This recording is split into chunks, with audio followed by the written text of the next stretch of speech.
Has David Moyes determined his own time level, his own time scale for leaving West Ham United? Let me try and explain to you. For those of you who watch my West Ham Weekly show on Monday evening, you know that I talked about David Moyes and the supposed handshake that he is meant to have had with David Sullivan, where there's some kind of agreement for the manager to leave the club at the end of the season.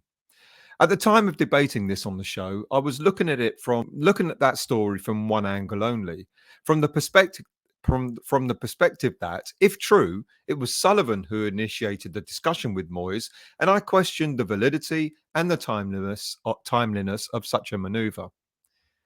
If you think it through, Sullivan didn't get rid of Moyes when we were in the bottom three, when we couldn't buy a win, when the fans were all calling for Moyes to leave during the World Cup, and when the fans were all calling for Moyes to leave in January, etc. So would he really have had this conversation with him now, given that the recent results overall have improved somewhat? Yes, okay, we've suffered two heavy defeats, but we've also had two very good wins and two draws, and one of those draws was the best performance of the season so far against Arsenal at the weekend, and we now have a tiny bit of daylight away from the bottom three. It also doesn't make sense on another practical level for Sullivan to have had such a conversation with Moyes at this stage of the season when there's still an awful lot to play for in the Premier League and in Europe. You know, the games in the Premier League will still determine our status, whether we stay in the league or not, as well as the fact that we hope to have four more games in Europe and get to the final and win it, the Europa Conference League. So, what motivation or incentive would Sullivan have had to have such a discussion with David Moyes at this stage of the season? Well, there's one theory I have, and it goes back to the way David Moyes was treated after his first tenure at the club. After he kept us up in the Premier League, he was unceremoniously discarded and Manuel Pellegrini was hired in his place. It was generally considered that Moyes was to be offered a permanent contract, but that didn't happen. And I dare say it probably came as much of a surprise to Moyes as it did to everybody else that his contract wasn't made permanent. So my theory is perhaps Sullivan feels that he owes Moyes something by serving notice on him this time before the season ends, rather than dropping the news on him when the season is over. Possible? Maybe. However, if Sullivan did instigate this, what motivation or incentive does that offer David Moyes to want to stay on until the end of the season? I guess not much really, apart from maybe pride. We know he's a very proud man. It would be quite a disruptive move all round, as a conversation like this would be would be best to have had when we know what's happened with the league, we know what's happened with Europe, etc., and or at least we're mathematically safe from the drop. Then maybe the conversation could be had.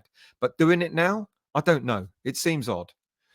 And because of this, I have another theory. And this was planted in my head during the show on Monday when one of my viewers commented that perhaps it was Moyes who instigated this conversation rather than Sullivan. The viewer, by the way, is Clive, or better known as Budgie, who is a moderator on my channel and also runs his own YouTube channel, Green Street Elites. Now, why would Moyes have done this? Well, up until recently, while social media and the press were calling for Moyes' head, the away fan base was mainly tolerant, and of course the board, mainly tolerant of the manager. But that was until the game away to Brighton when we lost 4-0. Everything changed then. That was the first time that the away fans actually turned on Moyes by heavily booing him at the end of the game, and deservedly so. They most certainly weren't booing the team. It was definitely directed at the manager. He noted that. It was obvious. Since then, we have had poor defeats against Newcastle at home. And then came the scrappy away win over Fulham when Moyes made what seemed to be negative substitutions in that game, only for the away fans to again show their discontent by chanting, "You don't know what you're doing." Even though we won that game, the fans were determined to show their dissatisfaction with Moyes, and it was the first time this season that the Moyes out banner was unfurled. Moyes saw it, it's obvious. He also heard the discontents targeted at him, and it was the first time that he didn't come over to salute or applaud the fans at the end of a game. With all the rumours of Moyes losing the dressing room and his backroom staff, what he really seems to have done is now have lost the fan bases, especially the away fans, who, as I said, are very quite tolerant. And I would imagine that he knows that this relationship could stay damaged no matter what happens between now and the rest of the season. Will staying in the Premier League and winning the Europa Conference take us back into Europe for a third time be enough for him to win the fan base back? It may do for some fans, but Moyes is a proud man, and the discontent towards him will have hurt him. And I just wonder if this was the trigger for him to set his own timescale for leaving West Ham United, which could have resulted in the conversation that he's had with Sullivan. No matter what happens between now and the end of the season, it does look like quite possibly Moyes may be leaving West Ham United, but it could be on his terms. It could be not so much that he's been forced to leave, but maybe he's decided to have the conversation with Sullivan to say that he won't be around next season. I'm only speculating. I don't have any evidence of this or any proof of it. But like I said, the reason why I'm suggesting this is because I just can't understand why Sullivan would want to have that conversation with David Moyes himself. It wouldn't make sense for the board to approach Moyes before the season is through because it would be disruptive. And I know a lot of people are saying that Moyes has lost the players, etc. But you could see, in the way that a lot of the players have been speaking, not just Declan Rice, but other players that have come out. Yes, there have been players who have been sort of unhappy with some of the tactics, and they've alluded to that throughout the season.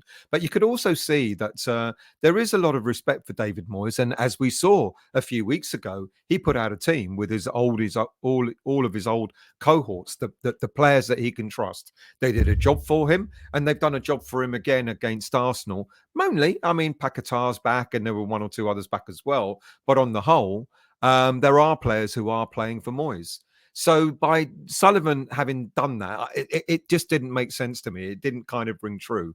Whereas it's quite possible that David Moyes might be the man who actually instigated these conversations to say, look, whatever happens, I won't be here next season. If you're new to the channel, please do hit the subscribe and like button and the bell notification to let you know when I'm next on. And I'll see you all soon for another video.